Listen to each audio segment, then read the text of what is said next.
So there are a lot of words out there to describe your role: caregiver, care partner, carer, and these words really do hold different meanings for different people.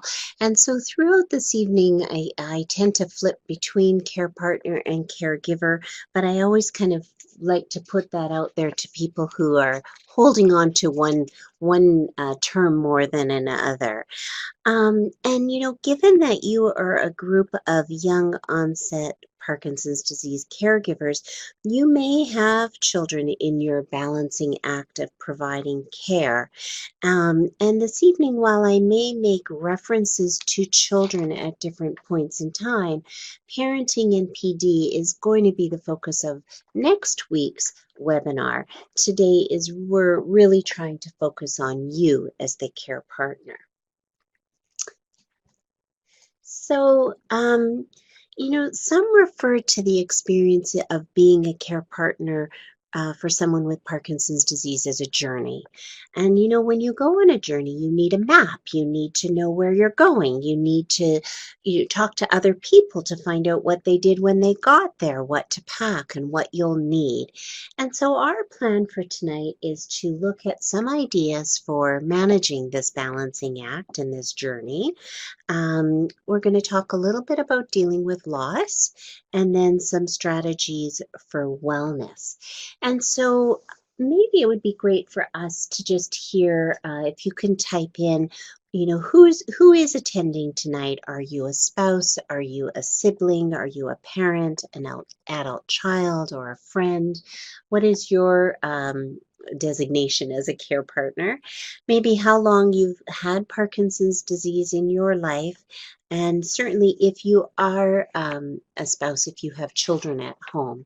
And maybe just as you're continuing to write in, I thought I would just kind of share with you some of the challenges that care partners experience in managing those various roles of spouse, of parent, of employee, of cook, cleaner, driver, chief executive officer of all things. So I did canvass some young onset Parkinson's caregivers that I've worked with to get them to share with me some of their challenges, just to kind of start off the conversation.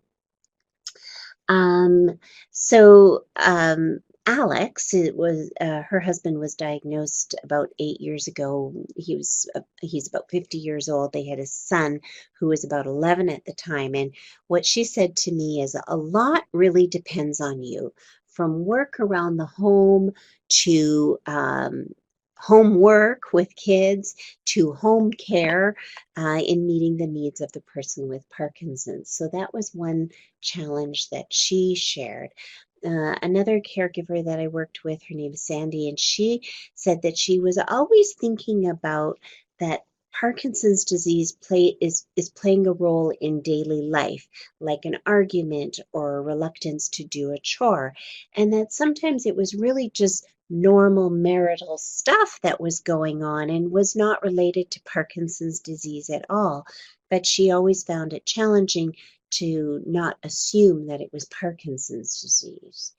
And then one other woman that I worked with, Terry, she really talked about being challenged by how do you make your home a place that can meet the needs of the person with Parkinson's. So calm, not stressful, quiet, but also meet the needs of your children to have friends over or to have a meltdown after a day, or to, those who might struggle with loud behaviors. How do you manage all of that in within one home? So those are just some of the challenges that people hear. But Jean, I'm wondering if you have any other challenges that you would add to that. Yeah, that is such a great question. And I tend to notice, and I've seen it in myself, how we as women are not great at listening to our bodies, and we give and we give, and many of us are actually sandwiched in between older parents, aging parents, as well as children. and we give and give and give, and so often we don't even realize when we've actually burnt out. And that is really hard when we are trying to balance these things. And if we're not taking care of ourselves, how can we truly show up to meet these challenges? And I often compare it to like driving a car. When we see the arrow pointing to getting close to empty, we don't stop and we don't hesitate and go, oh, shall I put gas in the car? We pull into a gas station and we fill up. Yet so often we don't have like an emotional meter that tells us, oh, we're getting a little bit low here. We need to stop and take care of ourselves, because really we are the heart of the home. My husband always used to remind me that the way I feel, everyone around me senses that feeling as well too. So if I am burnt out and I'm exhausted and I'm crabby, guess what? Everyone else is going to sense that as well too. And it makes it really hard for our partners who are, they're already feeling like they're so demanding, and then to see it in us, it's hard for them. So it's so very important that we recognize what's going on for us, and making sure that we're doing, making sure that we're eating properly, we're getting enough sleep, we're getting out into nature, doing what we need to fill ourselves up, so that way we have the energy and we have the resources. So one of the things I noticed after my husband's diagnosis, it was shortly after I certified, and I remember thinking, oh, I was so excited about building a thriving practice, and then I began to realize that maybe thriving has to look different at different times in my life. And so I know for a couple of years there, as we were navigating through how this was going to impact our lives, that I had to be okay with having a smaller practice. And that was probably some of the best work that I could have done, was to make sure that I was available for Steve. And then when he retired, I did the same thing. I pulled back on a lot of my responsibilities, so that way I could be there to and so we were very grateful that we had the resources that I could pull back and do that. And I'm sure not everyone has that, but we do what we can, and we start off by making sure that you as a caretaker are well taken care of. Excellent points. Thank you so much. We can advance this one. So, over the years, many care partners have shared their care partner life hacks. A life hack is kind of a trendy way to say, a tip, a strategy for doing something that you need to do more easily.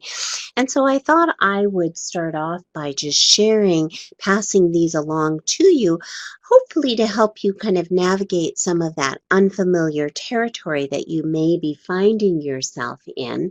And as you know, there's great diversity in the way that Parkinson's disease presents itself in people. And, so some of these ideas may resonate with you more than others, but, certainly depending on the challenge that you might be facing. So we will go through them, and hopefully you will get an idea or a pearl along the way. So first off, really trying to combine activities whenever possible. If you're taking a child to a soccer practice, use that time to go for a walk or get some groceries. Or if you're driving the person with Parkinson's to an appointment, again, use that appointment time for yourself, whatever that might look like. Delegate, create a schedule for who can help with what is just a simple way to take the burden off of you. So again, for those of you who may have children, really recognize the abilities of your children, because that can make them feel like an essential part of the family, really emotionally and logistically. So saying, why doesn't anybody help around here, is not quite the same as, can we talk about who's going to be in charge of taking the garbage out? Who's going to walk the dog? Can somebody do the dishes? And you can really brainstorm a system that's going to work for everybody. So that idea of delegating. is a good one. Reevaluate your priorities. I think most people struggle to fit everything into their daily schedule, even without the demands of Parkinson's disease in their life. So it's really important to accept that you may not have the time or the energy for everything. We want to look at making really to encourage you to be realistic about what you can do. And start by reconsidering your schedule and your to do list. Consider using things like a grocery delivery service or clean only the parts of the house that really matter most to you. Look at the number of activities that you might be involved in and perhaps scale back. Do fewer, do them better, and with a little bit less stress attached. You also really want to revise your expectations of life. Choosing more manageable activities allows you to spend quality time with your family, especially as we're approaching the holidays. Making accommodations rather than forcing something that you used to do but is really just too challenging to do right now.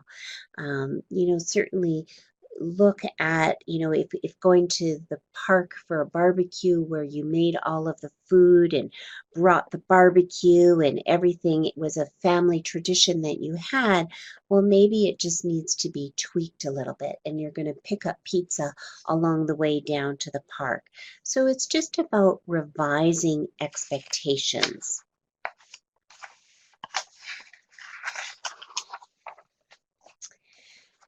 You want to get the support that you need and feel comfortable about asking for help.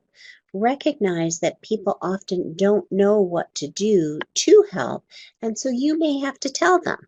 So, again, that could be with picking up groceries or carpooling or being a companion for the person with Parkinson's disease so that you can go and attend an outing or spend some time with the children or just to do something that's going to recharge your battery. When people say, let me know if there's anything I can do to help, really understand that they do mean it. Express gratitude and find a way for it to work for you. Rather than feeling frustrated with what may seem like kind of an empty social nicety, really do ask for the assistance in a way that might work for everybody. That might again be to take the person with Parkinson's out to lunch or to a movie so that you can exercise or just spend some time at home by yourself. You can suggest things like running errands or providing a dinner occasionally or doing some baking for lunch bags. I think you'll find that people really are thrilled when they know that something they can do might make a difference for you. So definitely consider telling people what you might like help with. And I think it's really hard for many of us as competent, capable women, especially, to actually be okay to ask for help. And I think that there's a degree of vulnerability that is important for us to allow ourselves to be okay to receive help. And to receive help doesn't mean you're weak. To receive help is actually allowing someone else to help us. And I know most of us would not hesitate to be there to help someone else, but how many of us are actually good at receiving it? And so I think when we're care partners, I think it's so vital for us. Like if someone asks us, "How are you?" Be honest and say, "Not very well." That doesn't make you weak. It just makes you human and makes you open for and more real, I think. Yeah. Absolutely. And sometimes, for those of us who do have a hard time asking for help, you can even change up your words that makes it feel a little more comfortable and say, what I would find useful sometimes is a little bit easier to do than to say what I would would I find helpful. Though I think both Jean and I would say it's okay to use the word helpful as you're transitioning into this mode of accepting and asking for help. Sometimes even if you change up the word, it might be something that you're more comfortable with. And also know that you can give back and reciprocate to those who are helping you at another point in time when you're able to do so. And sometimes that makes the accepting of help of others a little bit easier as well. The other bullet that I have there on there is about communication. And, communication with the person with Parkinson's is really critical. And really, keeping in mind that living with Parkinson's disease in your life now is on a bed of already established communication patterns, some that might be good and some that may not be so good.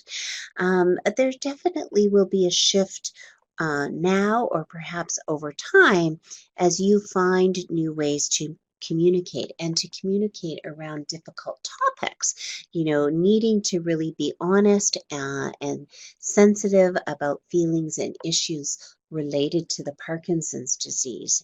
So you really want to try and be proactive in that way. Absolutely.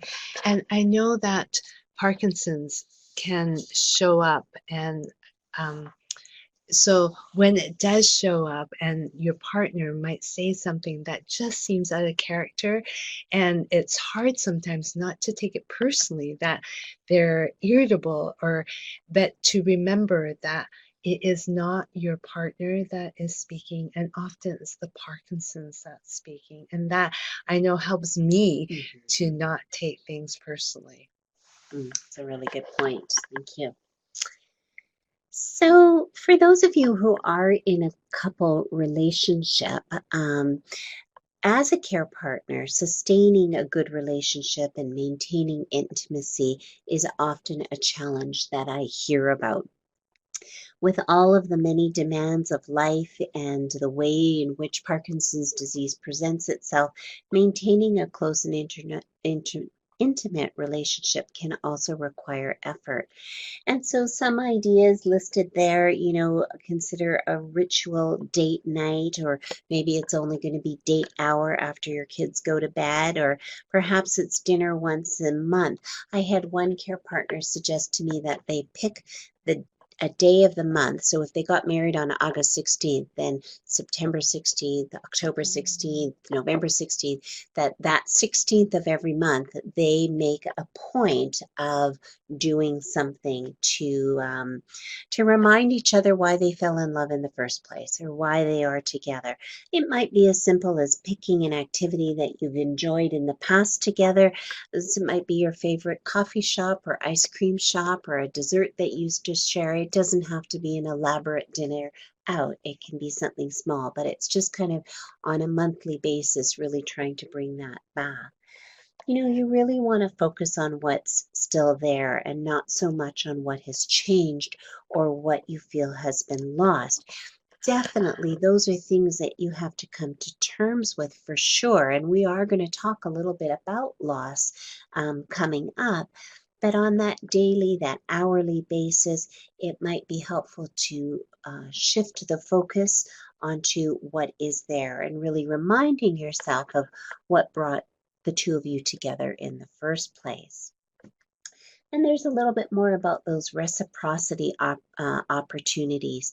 Again, with chronic illness, the person with Parkinson's can sometimes be a little bit more consumed about themselves and their condition and managing their symptoms, and as a result, are sometimes a little bit more self absorbed than they were before, and also perhaps a little bit less aware of what it is that you're doing behind the scenes to meet life's demands.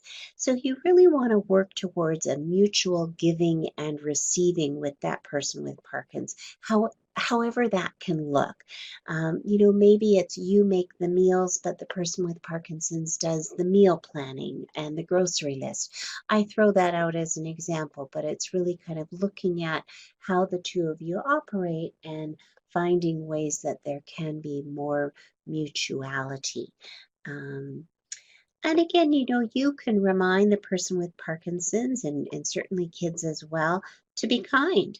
That showing a moment of appreciation every day for even the smallest of things can really go a long way. So, thank you for getting me that cup of tea, or thank you for doing the laundry. Really, or thank you for asking me how I am today. It can be very simple. And yes, some of this comes very naturally and intuitively to people, and for others, it needs to be taught. But showing that appreciation really creates an environment where more kindness is then generated, and it really does help the stage. It helps set the stage for respect in the relationship and a closeness that can really then mitigate more stressful times. Jean, is there anything else that you would like to add in terms of the couple relationship and Yeah, I would love to. One of the things that Steve and I did as young parents with 5 growing children, we actually loved having our weekly date nights, and that's been something that we've continued to do. And now that he's retired, it seems like we're having a lot more date days as well as date nights. So it allows us that opportunity to get creative and, like Elaine was saying, to remember what why you fell in love with each other. And there's also with intimacy, if you're able to still have, enjoy that physical intimacy, I mean, that is having sex is the best way to create those feel good hormones, right? So that will, if that's still something that you can still be engaged in, definitely take advantage of that because it does feel so good for both partners. And I would even go one step further in saying that in maintaining this love, I would almost say it's just as important if you're not in a couple situation to remember to keep falling in love with yourself. Because if we can really just continue to do those things that will help nurture us and to remember that we're worth being in love with, so you might even want to make sure you take yourself out once a week, whether it be to get your nails done or just go for a walk along the beach or just something that will nurture and build your love for yourself as well. Mhm. So now we're going to move on to a little bit of loss. We put this in because this is something that I hear a lot from caregivers, young onset and otherwise. And so I think it's an important piece to address. I don't think anyone is ever really prepared to become a care partner. And a chronic condition like Parkinson's disease, that, well, one is chronic and it's degenerative, it presents unique challenges. The many different and incremental losses associated with Parkinson's disease are often present on a day-to-day basis. The physical symptoms like tremor or slowness that create losses for the person with Parkinson's and their caregivers, as well as those cognitive and behavioral changes, the more unexpected changes, really do present another kind of loss. And so a natural reaction to loss is to grieve. And for those faced with a degenerative disease, coming to terms with loss and grieving itself can be an ongoing process. Just as Parkinson's disease and the symptoms do not follow a predictable pattern, that experience of loss and grief can also be unpredictable with conflicting emotions all existing at the same time. Ongoing loss is one of the many challenges caregivers experience as you continually adjust to the changes in the health of the person with Parkinson's. It's very different than an acute or terminal illness, which has an end. Chronic illness is different. The losses are often multiple, they may be permanent, sometimes seemingly unending, and certainly can significantly impact quality of life. And so up on the screen there is a definition of loss. uh, the experience of parting with an object or a person or a change in a relationship that one values. And we really have to acknowledge the personal pain and disruption that accompanies a loss. Some losses are minor, some are major, but that designation really depends on the perception of the loss by the person who's experiencing the loss, the value that that person has put on the loss. And so then the grief is that normal package of emotions that accompany the loss. And anticipatory grief is when the loss or further losses are expected over time. And really from the moment that we're born, loss is a part of human existence. There was an article in the Huffington Post that talked about leaving the comfort of the womb and being delivered into a world of many sensations. And really from starting school, we lose the carefree existence of early childhood. And with college, you lose routines that you otherwise had, and new schedules have to be created. Um, we all have encountered losses in our life, friendships, people, career options, expectations. And so the article actually ends by saying that with every let go, there are blessings and lessons to be had. And so perhaps after today's talk, I would encourage you to take a moment to think about some of the losses that you may have experienced in your lifetime or with Parkinson's disease, and see if you're able to find the blessing or the silver lining in a past loss. When we were driving down here, and thank you so much for being so patient with us as we were navigating through the traffic of Vancouver City when there's a Canucks game on. And as we were stuck between this long lineup of cars, we couldn't help but to think, what is the silver lining that we can gain here? And of course, as Elaine and I had a chance to talk, we spoke about how loss of control is something that is very normal as we're in encountering the changes in our lives with Parkinson's, and how there are so many things that we have absolutely no control over. Like tonight, Elaine could not anticipate the traffic accident or this Canucks game, and those were completely out of her control. But yet we had to decide, were we going to panic or get upset with the slow drivers, or we chose to stay in that place of, Elaine called it Zen, which was very helpful for us to really recognize that there are things that we cannot have any control over. And I know for myself, as having been a busy mom and teacher and a support to my husband, there were many times where I just felt like I had to control things in order to make sure that those who were depending on me got what they needed. And of course, it's very difficult when we feel like there is that loss of control, because we've been so used to having that control. But really, when it comes down to, is it's really the only thing that we have any control over is the choice of how we want to respond. So will we respond with anger, or will we respond with hope, or will we respond with patience? And it's so important that we recognize that physiologically, the way that we choose to respond is going to cause us certain things that are going to happen in our bodies. And we know that fight and flight, when the stress hormones are released, it takes a lot of the energy away from the things that our body, the energy that our body needs in order for cell growth to happen, and rejuvenation and regeneration. And all of that energy is going to be used up in surviving.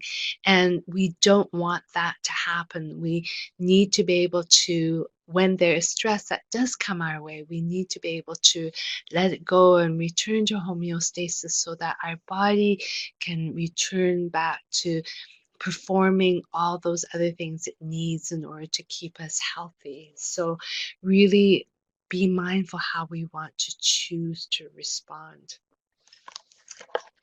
So this next slide here just kind of has a list of some of the losses that you may experience as a caregiver. And just in the interest of time, because we did start a little bit later, I'll just leave, and everybody will have access to these slides either. But these are just kind of ideas of what has been shared with me in my practice of things that people have experienced. And I think with loss, sometimes we can be feeling something and we don't know what it is that we are feeling. And so, to some degree, I put this up there as what might be somebody might look at it and say, "Oh, yeah, that's right. I really am so upset about my lack of privacy because we have a home support worker coming in," but are unable to articulate it until they see it there. So I think we'll move on to some strategies for dealing with loss, and I'll talk a little bit about these ones. Really recognize and talk about your feelings and what's happening. When you address and name the loss, it's less likely that you're going to then end up blaming yourself, and that can be quite empowering. A key aspect of healing is acknowledgement. So recognize when you need to reach out for help beyond yourself, whether that's a counselor or medical care or spiritual support. These are really gifts that can help you move along in your journey to wellness. There are lots of healing resources out there, and I do have a list at the end of some books and some online supports and certainly support groups. But that idea of sharing your grief and connecting with others can really provide you with strength and resilience to continue to provide the care that you need to do, and that opportunity to share feelings that you might otherwise be reluctant to share with relatives or friends. So there may be this sense of relief in discovering that your feelings are experienced by other people. And addressing those difficult emotions, again, can help you to be emotionally available to the person with Parkinson's. Another strategy is journaling. Really writing out your thoughts and feelings can be a very effective way to look at what's happening for you. Writing about your insights and reflecting upon them. They might even help you find some new opportunities or move it in a new direction. And so sometimes writing about your losses can help you gain some emotional distance as well, can help it become a bit more manageable and less frightening. Um, you can even write about an unexpected gift, a daily highlight, a gratitude. And I think that those are often important things that we don't give enough time and space to in a day. Set goals for yourself when people face losses or when you're feeling out of control, like Jean was talking about. You can try and counteract that by setting some goals for yourself, learning a new skill, taking a course, volunteering, setting up a plan that's going to work for you, but that can also be manageable and rewarding for you. We certainly heard from Jean about the importance of staying healthy, eating well, and exercising. I would add to that, part of staying healthy includes taking breaks, getting good sleep, maintaining connections with others, remaining intellectually stimulated, socially connected, and certainly laughing every day is a good way to stay healthy. Somebody I work with coined the term, or maybe she didn't coin the term, but she just shared it with me, this idea of a psychological family, and really being with the people who energize you and trying to stay away from those who drain you. So this psychological family that who are people who you can turn to in a time of crisis and in a time of celebration. That circle of support can go well beyond your family. It's the people who are there for you in good times and bad, and who really can understand the losses that you might be experiencing in your caregiving experience, and really recognize that there are formal resources that can be part of your psychological family as well. Create something new. It's a little bit about establishing goals for yourself, but new plans, new connections based on how your life looks now. And also looking for ways to connect with the person with Parkinson's as that person is today. Reflection, thinking about past challenges in your life can help you navigate the new ones that you're in.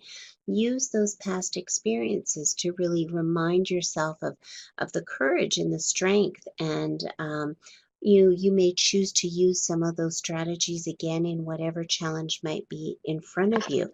What was helpful? What was not helpful? And then really trust that you have the ability to meet the current challenge that you're facing and any future ones that might be coming your way. Mindfulness is also helpful in dealing with loss. Things like meditation, yoga, nature walks. There's lots of apps that are downloadable that can be quite helpful too. Certainly work together with the person with Parkinson's to come to terms with some of these losses and the changes in function. You want to support the person with Parkinson's in being independent in all the ways that they can, but you also may have to help out when needed. And so have a conversation about what that might look like. So maybe the person with Parkinson's still drives during the day, but you drive at night, or reminders with medications. You might even consider looking at technology to help increase the person with Parkinson's independence.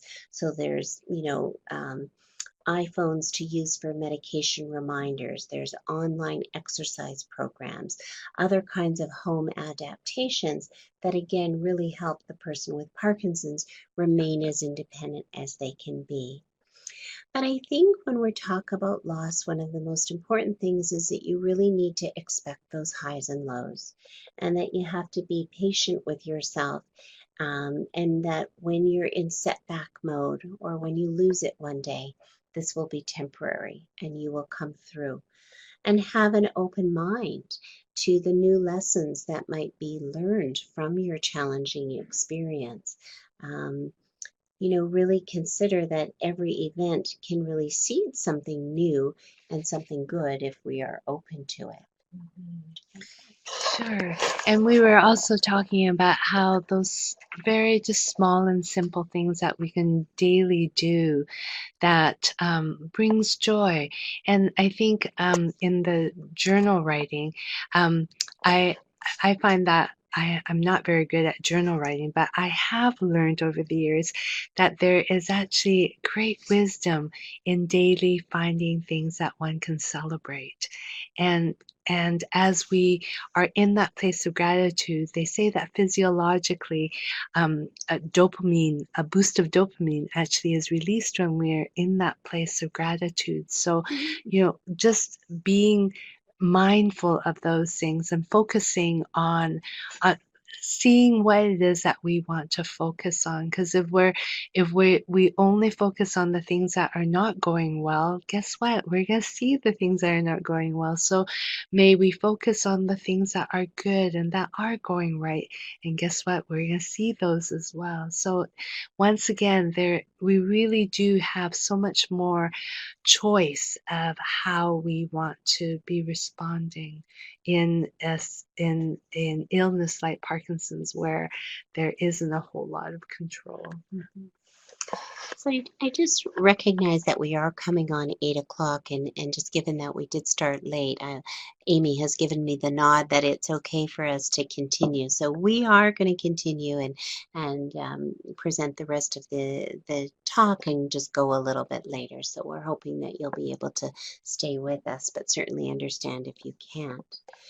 So, moving again on to strategies for wellness, we've definitely talked about the importance of gaining support and what the various different avenues that you can do, whether that's with a private counselor or a support group or online discussions. Certainly, evenings like tonight and the Parkinson Society BC, which has an online young onset support group, which Amy will chat again about later.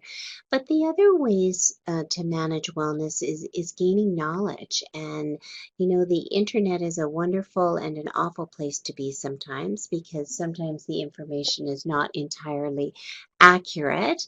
And it's kind of hard to sometimes sort out what is true and what is not. And it's also extremely time consuming. So you do want to find kind of the most authoritative sources of information. But starting with your medical and allied health professionals or research foundations or societies like Parkinson's Society BC might be a good place to find accurate information. Some other strategies. Well, I think you're hearing the message loud and clear. And actually, Jean, you even had talked about falling in love with yourself. And this is not a sprint. This is a long distance marathon, and it's really essential to pace yourself. Really by slowing down and taking moments to taking quiet moments, and you must remember these are not given to you. They often have to be seized and created for yourself. But taking the time to exercise, asking for help, these are all really important things to do for yourself. But they're also really important for you to show the person with Parkinson's, to show the other people, adult children or younger children in your life, that it's really acceptable to spend time with your friends, that it is okay to pursue your own interests in activities, that it is essential to take care of yourself. So I really encourage you all to find some time in every day to take care of yourself, even if it's a 10-minute walk around the block to decompress or 5 minutes on your favorite People magazine website, whatever that might look like. But find something in every day because, as Jean indicated, you are the center of this household. And if you're doing well, everybody else seems to do well and benefit as well. And really, they say somebody very wise once said that the most important relationship that we'll ever have is the one that you have with yourself. Mm-hmm. So take that time and you'll get to know yourself as well. And so, what does taking care of yourself look like? You need to take time to think about what it is that you can do and what you can't do. What kind of a caregiver can you be? What kind of a parent do you want to be? How can you continue to be a spouse? So it's really okay also to set some limitations in each of those domains in order to manage each of those domains. And it's okay if we don't know what that looks like immediately. Yes, that's right. So it is about taking time, and maybe that's where the journaling comes in to play as well, is where you set some time aside to do some self-reflection in order to figure it out, and know that it may change over time as well.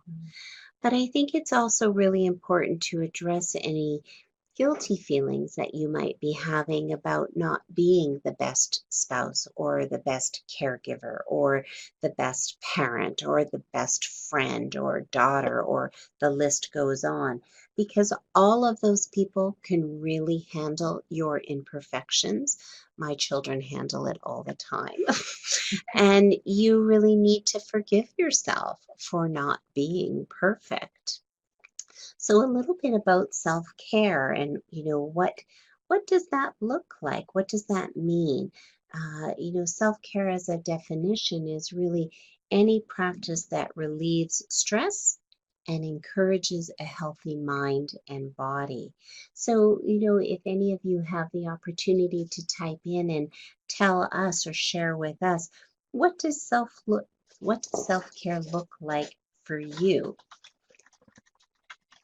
Great question. Sure. And it really can evolve. I know for myself, for years, literally when I was doing my training to become a life coach, when after I had graduated, my coach said to me, now you are becoming your most important client. And I had no idea what she meant by that. And I have actually learned that as I started practicing that, the better that I was taken care of, the better I actually showed up for my clients.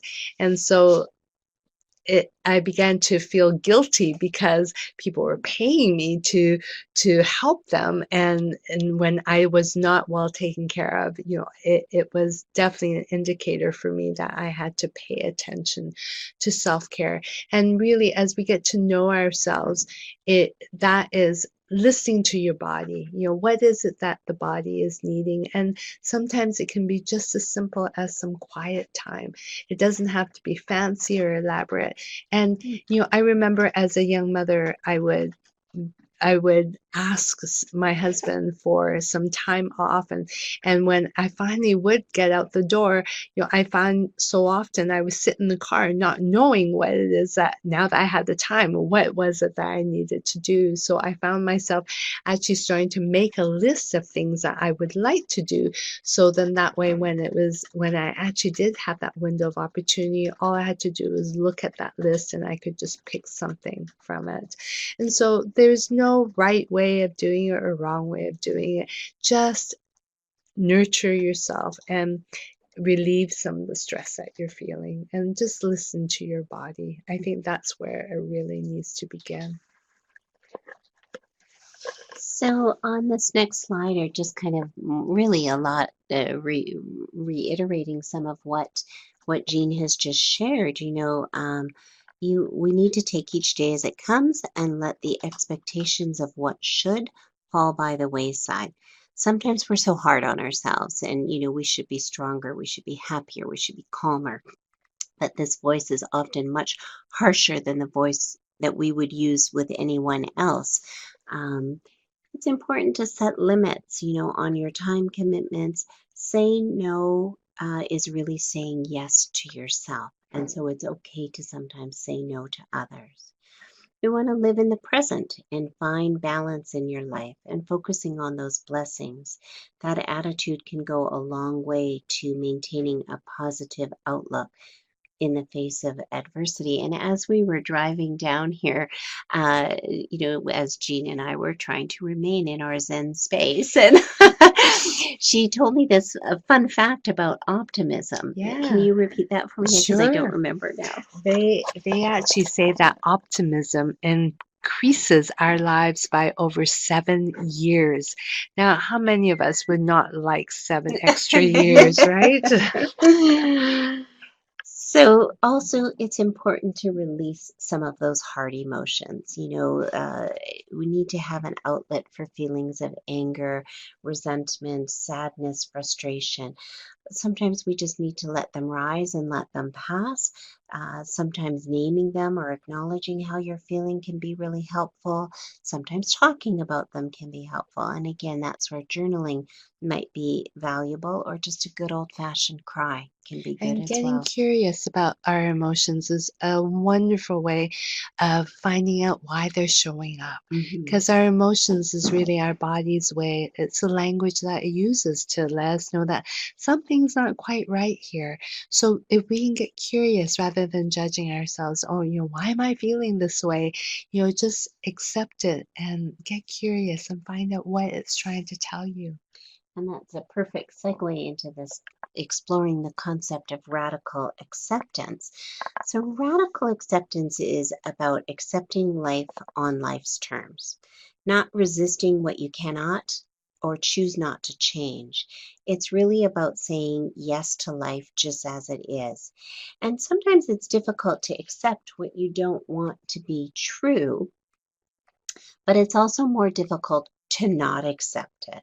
Not accepting brings suffering, and radical acceptance is really about acknowledging reality. It doesn't mean that you like it, but nonetheless, Once you acknowledge what's really happening, then you can start to heal, you can start to change. So it really doesn't have anything to do with being passive or giving up. Quite the contrary. It's about channeling your energy into moving on. Now, despite all of this, you still might worry. Worry about your partner's health, worry about the future, worry about your kids, worry on so many levels. But if you can try and look at that worry and then come up with a plan to address it, how are you going to deal with it? When are you going to deal with it? Sometimes that can help the worry from becoming all consuming. I read an article about cultivating resilience, and they suggested these 4 steps. And certainly, we have talked a little bit about positivity and optimism, and kind of getting rid of negativity in our thinking, and really. Being more positive allows us to consider choices and make good decisions. They talked about learning to compartmentalize. So, if you are going to go out for coffee with a friend, or go and exercise, or if you're going to work, really put the Parkinson's disease and whatever is associated with it in a box, and you'll come back to it when it's time. Living in 24-hour increments, thinking about the past or worrying about the future really does impact your present. So, living in today helps us to stay grounded and keep you from feeling overwhelmed. And then there again, that idea of feeling gratitude and focusing on uh, not so much focusing on what you have lost, but focusing on what you have. Um, When I started the talk, I shared some challenges of a few of the young onset caregivers that I've worked with, and they also had some pearls of wisdom to share. And so, Alex, she had talked about her pearl was to create a what if plan. So, she would prepare her son with knowledge about the symptoms like freezing and then how to manage the symptoms if that happened when he was alone with his father. Sandy really talked about acceptance rather than fighting Parkinson's disease, that too much energy was being spent at being at war with Parkinson's disease. And Terry talked about her own version of the 24-hour rule, that she would not make any decisions or commitments without waiting 24 hours to think about it. So, Gina, I was just going to ask you if there were any other pearls that come to mind as we talk about this. I think one thing that we've learned to do more of is to be spontaneous. With Parkinson's, you just don't know. Sometimes it's day to day, sometimes it's even hour to hour, and you just don't know when your partner is going to have a good moment. So it's almost like when they are having a good moment, grabbing that and just running with it. And we even for a while there, we had a picnic basket in our trunk, when during the summertime, it was like if the weather was nice, we're gonna grab it and then let's go have a picnic. So just and frankly, I think one of the pearls and one of the silver linings of Parkinson's is that I've actually gotten to spend so much more quality time with my husband. I Yeah, and I never thought I'd be grateful for that, but so here I am saying thank you for Parkinson's, because in a way I think it's given him back to me, because he was always such a very, very busy man. So now I'm really just enjoying the time that we get to spend together. I certainly encourage any of you who would like to share in the chat box a pearl or a perspective that you have gained, or a caregiver hack or a strategy for wellness that you might want to share with the others who are tuning in. So, some final thoughts. There are no rules. Do what makes sense to you and what suits you and your family, and it's really about accepting a new reality and navigating a new normal as it changes and then living in that space. You are a spouse, a parent, a care partner, but as Jean said earlier, too, it's really important not to lose yourself in all of those different roles and to hold on to what defines you. Self care is not a luxury, it's a necessity, it's a philosophy to live by. It's essential. It's essential, exactly. And, jolt, just one little thing to reframe a situation in a positive light or to move you in a direction that you've been wanting to go. So there's this woman named Regina Brett, and she turned 90. She's from Ohio, turned 90, and she wrote, like, I think it was 100 lessons that life has taught her. Well, I wasn't about to include all 100, but here were the ones that I thought might be valuable. Again, that idea of when in doubt, just take that next small step. Burn the candles, use the nice dishes, wear fancy lingerie. Don't save things for a special occasion because today is special. I really liked this one. Over prepare and then go with the flow. So this was perfect tonight. I over prepared. I left so early in order to manage rush hour traffic, and we still had to go with the flow. And then trust your strength in the current, and it definitely will be easier. I've included here a self-reflection exercise that some of you may be interested in doing as you kind of start um, looking at ways of taking care of yourself. What is working? What am I doing well? What are some of the areas that I would like to work on? What are some positive actions that I can take in that? Is there something in my life that I could use some help with? And who could I ask for help in those things? And again, back to that, the idea of gratitudes and what am I grateful for? And then I've also included on this next slide, it's a strengths exercise. So really encouraging you to look at this list and recognize the strengths that you have used in the past to get through a challenging time. And sometimes it's just helpful to remind ourselves of the strengths that we do have. And it's kind of hard to come up with that list all on your own. So that's why I've kind of provided you with some words there.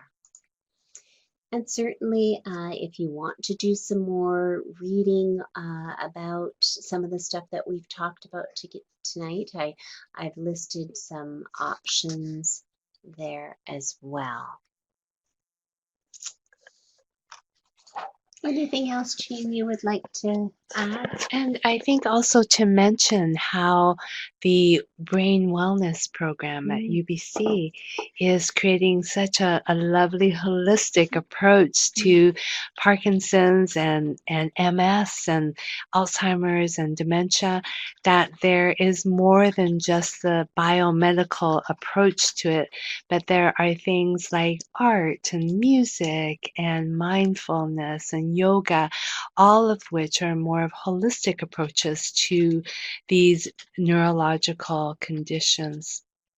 So, and I am running the art class that we have 2 more classes at UBC at the Movement Disorder Clinic, and we would love for any of you to come and join us. And we're so glad that you came here tonight. Elaine did some fabulous presentation despite all the things that were out of her control, but that were able to show up. And thank you for sharing tonight. So we can just leave the line open for a few more minutes if anybody is wanting to share a comment or to ask a question. We're happy to stick around for that. So we'll just leave some of you to do that. But just following up on what Jean was saying with the brain wellness program, certainly it's a program that is evolving. So I encourage you to look at the website as programs continue to get created. Lots of opportunities both for people who are experiencing the conditions, but also for the care partners as well. And, one of the things that I actually love about some of the programs, like the art and the yoga and music, is that care partners are invited to attend all of those as well. And that I remember one of the things you once told me, Jean, was that one of the Carepartner said that coming to the art class was something that they really could enjoy doing together. And it was just a real gift for them to participate in something that they enjoyed doing together.